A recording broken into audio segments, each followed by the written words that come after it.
সুপ্রভাত বন্ধুরা, কেমন আছো তোমরা সবাই? আশা করি সবাই ভালো আছো, সুস্থ আছো। আমার নতুন একটি ভিডিওতে তোমাদের সবাইকে ওয়েলকাম জানাচ্ছি। তো তোমরা সবাই জানো কাল রাতে বোনের বাড়িতে এসেছি। কেন এসেছি তোমাদের বলবো, তো আজ সকালেই বলছি। আজ ভাদ্র মাসের 8 তারিখ, যেহেতু আমরা বাঙালি তাই বাংলাটাই বললাম। তো এই দিনে আমরা দু বোন, আমাদের ভাই বোন আর দাদা ভাই কেউ নেই, এমন একজন মানুষকে হারিয়েছিলাম। হয়তো পৃথিবীতে সবই আছে, কিন্তু সেই মানুষটাকে ছাড়া হয়তো আমরা একদম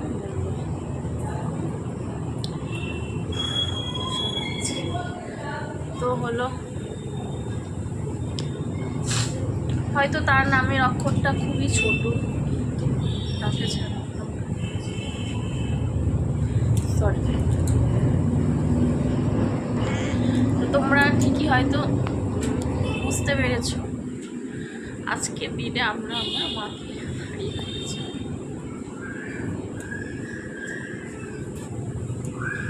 সরি, ইমোশনাল হচ্ছে। তো আজকের দিনটা এলে কেমন জানি আমার ভিতর থেকে কেমন জানি হয়ে যায় আমার।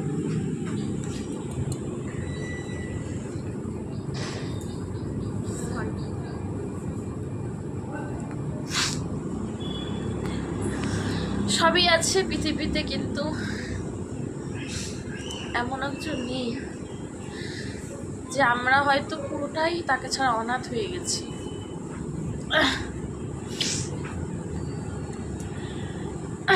তো এই দিনটা এলে সকাল থেকে মা যতক্ষণ না চলে গিয়েছে, আমরা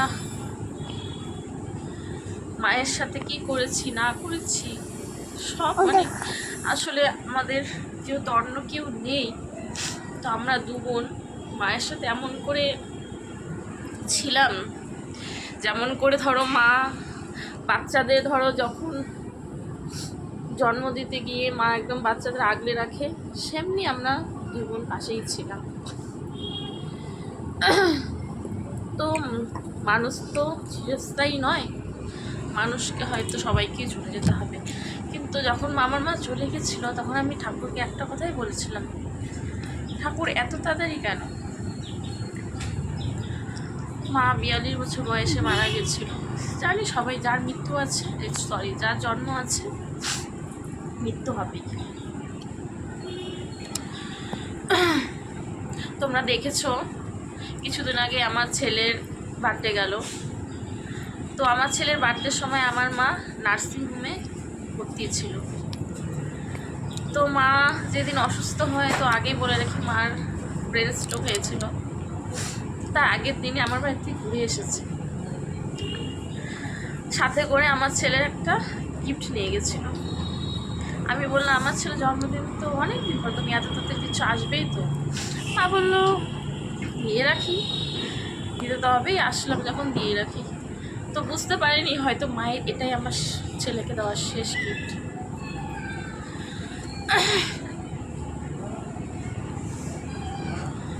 তো সেই গিফটটাকে আমি এমনভাবে রেখেছি, আমি গিফটটার কথা আর বলতে পারবো। লাস্ট শোয়া মা আমার হাতে খেয়েই অসুস্থ হয়েছিল, আবার যখন চলে যায় আমার হাতে খেয়েই চলে গেছিল। মাকে বাঁচানোর জন্য অনেক অনেক অনেক অনেক চেষ্টা করেছি, অনেক রাত দিন মায়ের কাছে ছিলাম, 1 মিনিটও মাকে ছাড়া আগলা ছেড়ে থাকিনি।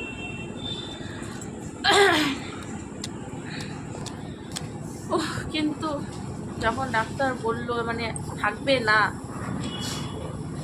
জানি মা হয়তো আর থাকবে না, তবুও প্রাণপণ চেষ্টা করছিলাম মাকে বাঁচানো। যখন মা চলে যায়, তখন আমার ছেলেটা 3 বছর বয়স, বোনের জাস্ট বিয়ে হয়েছে, 5 থেকে 6 মাস হবে। তো আমরা বুঝতেই পারি না আমাদের সাথে এটা কী হলো। তো মা চলে যাওয়ার পরে সংসারটা আমাদের একদম ভেঙে চুরে সব শেষ হয়ে গেছে, সব শেষ, কিছু নেই। তো হাসি কান্না অনেক কিছু করি, হাসি, কিন্তু তার মধ্যে অনেক ভিতরে অনেক কষ্ট, চাপা কষ্ট লুকিয়ে আছে। তো এতদিন হয়তো এই কথাগুলো আমি কাউকে কোনোদিনও কাউকে শেয়ার করিনি। তোমাদের সাথে আজ হয়তো বললে হয়তো মন ঠান্ডা লাগছে, শান্তি লাগছে।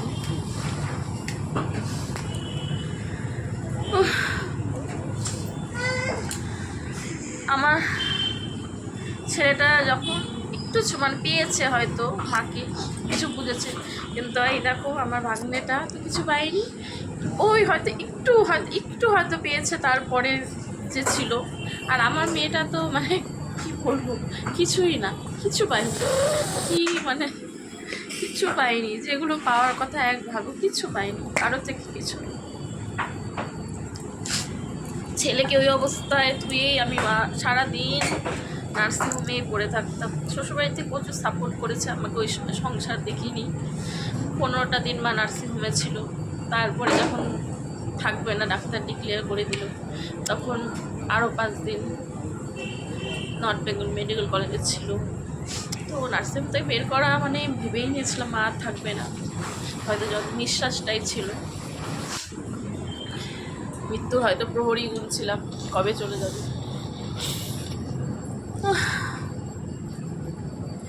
আমার তবু বাচ্চাটা ছিল, হয়তো কিছুটা ভুলেছিলাম, কিন্তু আমার বোন মাকে হয়তো আগলেই বাঁচতে চেয়েছিল, কারণ ওরও বিয়ের পথে নানান ঝামেলা চলছিল। মার কাছে এসেই ও থাকতে চেয়েছিল, মাকে আগলে নিয়েই থাকতে চেয়েছিল, কিন্তু সেই সাপোর্টটা ও পায়নি। তো ও তো পুরো ডিপ্রেশন, আমিও ডিপ্রেশনে চলে গেছিলাম, তো আমার হাতে কিছুটা কম। তারপরেও কনসিভ করে, তারপর আমার ভাগ্নেটা হয়, তো কিছুটাও আস্তে আস্তে কাটিয়েছে ডিপ্রেশন। তো এভাবেই চলছে জীবন। জানি আমার থেকে হয়তো আরও অনেকে আছে আরও কম বয়সে মাকে হারায়, কিন্তু আমাদের ফিলিংসটাই তোমাদের সাথে শেয়ার করলাম। তো এটাকে কি অন্য কিছু মনে করো না প্লিজ। কেন জানি বললে আজকে মনটা ঠান্ডা লাগলো, কাউকেই হয়তো বলিনি। তো মার আজকে 9তম মৃত্যুবার্ষিকী, 9 বছর হয়ে গেল মা চলে গেছে। 2015 সাল একটা অভিশপ্ত বছর আমাদের জন্য। তো এই দিনটাতে আমরা দুজন মিলে একসাথে মার স্মৃতির উদ্দেশ্যে পাঠ কীর্তন বলে দেওয়ার চেষ্টা করি। তো কালকে তার জন্যই এসেছিলাম, বাড়িতে আজ পাঠ কীর্তন হবে।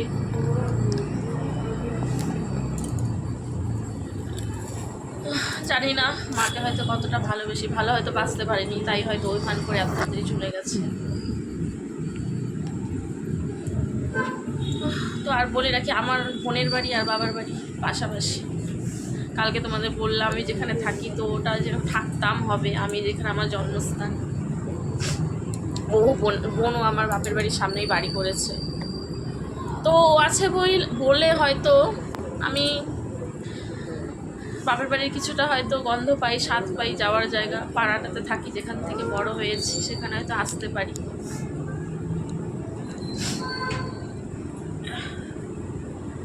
কেন জানি না তোমাদের সাথে শেয়ার করে অনেকটা মনটা হালকা হলো। কাউকে এই কথাগুলো আমি বলতে পারিনি।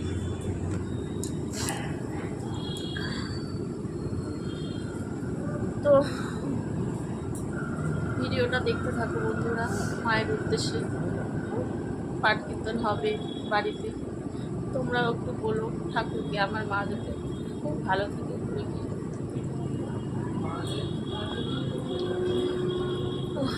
আর আমি কিছু বলতে পারছি না, এগুলো বললে হয়তো আমি আরও অন্যরকম হয়ে যাব। তো ঠিক আছে, ব্লগটা দেখতে থাকবো বন্ধুরা।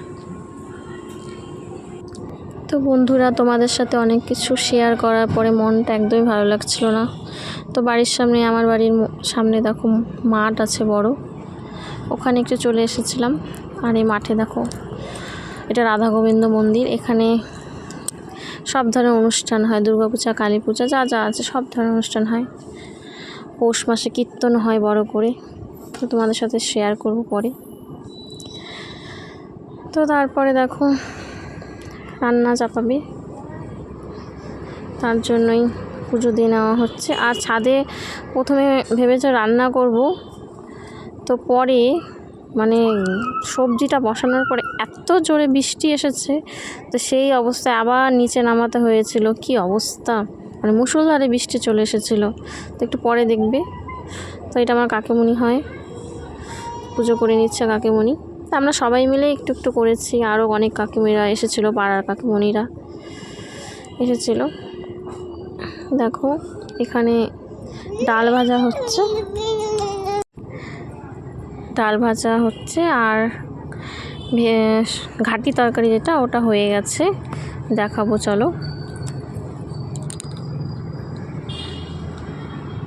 এই দেখো ঘাটি তরকারি হয়ে গেছে, আর পায়েসটা হয়নি।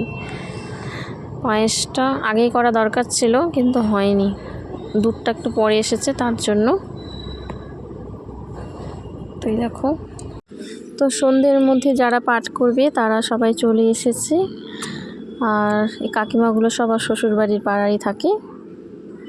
তো যিনি মাইক্রোফোন মানে কথা বলছে, মানে তিনি মেন পাঠ করে। তো দেখতে থাকি।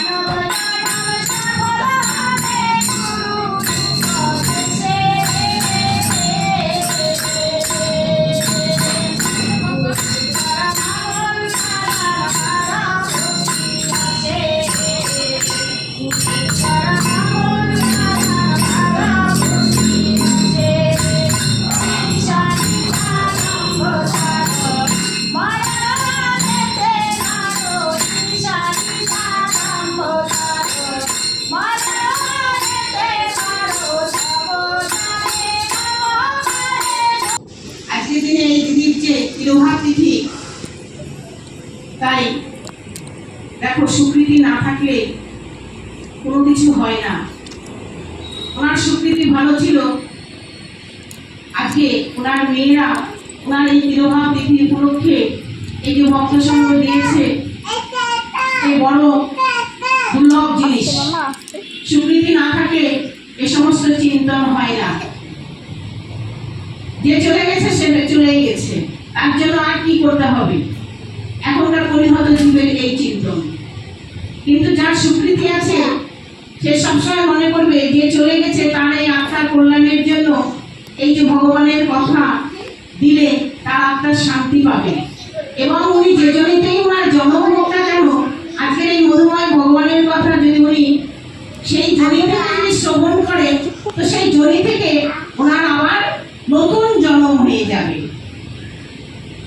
আসছিলাম টোটোতে করে, সেই দাদা বলছে হরিহর জীব এত পুণ্য করছে না যে পরে আবার জন্ম পাবে, মানব জন্ম পাবে। এত পুণ্য করছে না হরিহর জীব। কথাটা শুনে বড়ই ভালো লাগলো যে সত্যি তাই, হরিহর জীব এত পুণ্য করছে না। তাই দেখো ভক্ত সবাই আজকে তোমরা ভক্ত ভগবানের সামনে আরতি জানাও। ওনার যে জনিতেই জন্ম হোক না কেন, এই সুন্দর মধুময় ভগবানের কথা শ্রবণ করে যেন আরো সুন্দর ভালো জন্ম পায়। আর সেই জন্ম পেয়ে যেন সেই নিজেকে ধন্য করে কোনো কৃষ্ণ ভক্তের ঘরে জন্ম যেন হয়। তোমরা ভক্ত মানুষ ভগবানের চরণে আরতি জানালে ভগবান অবশ্যই শুনবে। কারণ দেখো, স্বীকৃতি না থাকলে কখনোই ভগবানের কথা শোনায় এবং ভগবানের ভক্ত সঙ্গ করা যায় না। স্বীকৃতি না থাকলে এই কিছুক্ষণ আগেই সবাই মিলে টানাহেঁচড়া শুরু হয়ে গেছে যে মায়ার জগতে ফিরে যেতে হবে, দেরি করা যাবে না। তাই আজকে সুন্দর মায়ার কথা শুনুন, এই মায়া কোথা থেকে কোথায় নিয়ে চলে যাচ্ছে। আজকে আমাদের হরিদাসের কথা আস্বাদন হবে, শেষে হরিদাসের মিলন করে দিব। এক ভক্তের কথা শ্রবণ করো, যে ভক্ত আজকে মায়ার জগতে থেকে ভগবান ছাড়া আর তার গতি হলো না। তা আমাদেরও তাই, মায়ার জগতে থেকে মায়া এতই পীড়া দিবে যে ভগবান ছাড়া গতি হবে না। তাই খুব সুন্দর ভগবানের কথা, যৎসামান্য সময় আমাদের, আমি তো বেশি সময় পাই না, তাই তাই এইটুকু সময়ের মধ্যে ভগবানের যেটুকু কথা সেটুকু বলার চেষ্টা করবো তোমাদের মতন ভক্ত সঙ্গ করে আজকে এই ভগবানের কথা মধুময় ভগবানের কথা বলার সুযোগ পেয়েছি। তোমরা জনমকে কৃপা করো। আর দেখো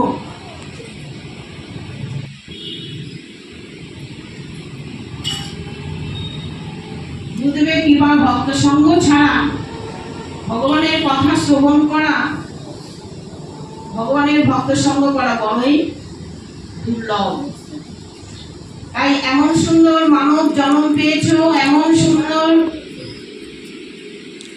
আজকে দেহ পেয়েছো, ভগবানের চিন্তন করা, ভগবানের ভক্ত সঙ্গ করা, ভগবানের প্রসাদ পাওয়া, এছাড়া আর আমাদের কোনো গতি নেই। যতই মায়া আনন্দ দিক, শেষের দিনে সব মায়া ছেড়ে চলে যাবে। আজকে সেই ভক্তের কথা আস্বাদন করো, যে ভক্ত এত তার বড় সংসার, এত বড় সংসার,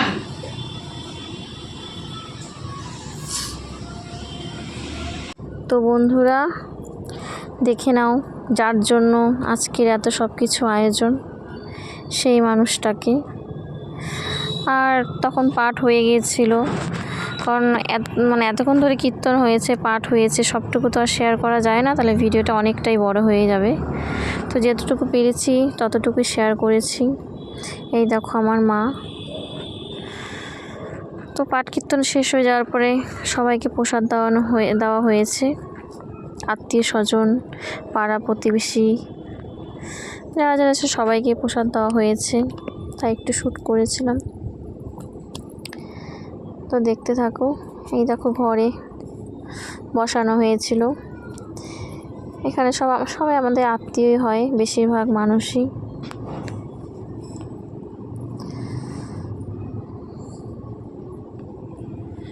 তো আমাদের এখন খাওয়া হয়ে গেল, সবার হয়ে গেছে, যে যার বাড়ি চলে গেছে। আর হাজব্যান্ড এখন এলো, তো ওকেও খেতে দিয়ে দেবো। তো আজকে মনও বেশি ভালো নয়, ক্যামেরার সামনে বেশি আসেনি, তোমাদের যতটুকু পেয়েছি দেখিয়েছি। আর মেয়ে এখনো ঘুমায়নি, দেখো বসে বসে। শরীরটাও বেশি ভালো নেই, এখন মাথায় তেলও দিয়েছি, মাথা প্রচণ্ড ব্যথা করছে। তো আর ভিডিওটা বাড়াবো না, তো কেমন লাগলো জানিও। আর তোমরা আমার মার জন্য একটু প্রে করো, মা যাতে ভালো থাকে, শান্তিতে একটু থাকতে পারে। ভিডিওটা কেমন লাগলো জানিও, ভালো লাগলে অবশ্যই লাইক কমেন্ট শেয়ার করে দিও। আর চ্যানেলটাকে যদি এখন সাবস্ক্রাইব না করে থাকো তো করে দিও। গুড নাইট, দেখা হচ্ছে নেক্সট ভিডিও।